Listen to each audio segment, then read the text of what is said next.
Hello guys, good afternoon. Andito tayo ngayon sa may isang parte ng Chingye, Hong Kong. Hindi po kayo at itutur ko kayo dito isang bahagi.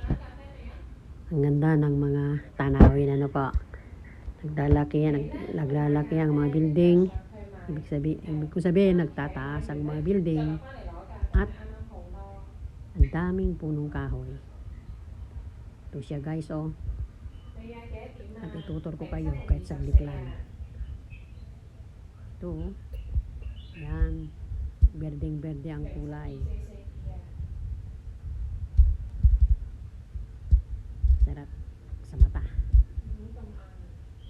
Pag ganito ang tanawin na makikita.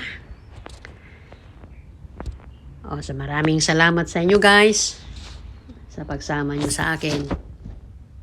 Kahit saglit lang. Thank you. Thank you sa inyong lahat. Bye.